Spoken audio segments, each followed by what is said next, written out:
এমন পেরেশানি আছে মুখ ফুটে বলতে পারে না, কাউকে বলার ভাষা নেই। আল্লাহ আপনি তো ওই জান, আপনার কাছে বলার জন্য কোনো ভাষার প্রয়োজন হয় না, আপনাকে বলার জন্য কোনো কথার প্রয়োজন হয় না। আল্লাহ আপনি তো মানুষের অন্তরের খবর জানেন, দিনের খবর জানেন।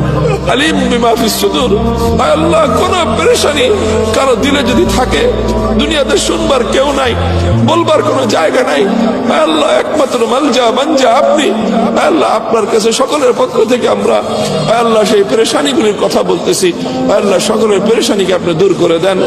আল্লাহ আমাদের বাবা মা অনেকে কবরে শুয়ে আছে, আল্লাহ জানি না মমতাময়ী মা কেমন আছে, আল্লাহ জন্মদাতা বাবা কেমন আছে জানি না। আল্লাহ আল্লাহ বাবা মাকে কবরের মধ্যে শান্তিতে রাখেন। আল্লাহ অনেকে তাদের আপন কলিজার টুকরা সন্তানকে কবরে শুয়ে আসছে, আল্লাহ সেই সন্তান, আল্লাহ যে সন্তান একটু ঘুমাইতে না পারলে মায়ের ঘুম হতো না, বাবার ঘুম হতো না, সেই বাবা নিজের হাতে নিজের সন্তানকে কবরে শুয়ে আসছে।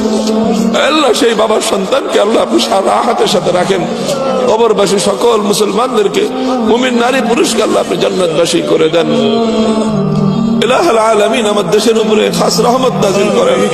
আল্লাহ এই ভূখণ্ডের জন্য অনেক মানুষ অনেক রক্ত দিয়েছে, অনেক চোখের অশ্রু দিয়েছে।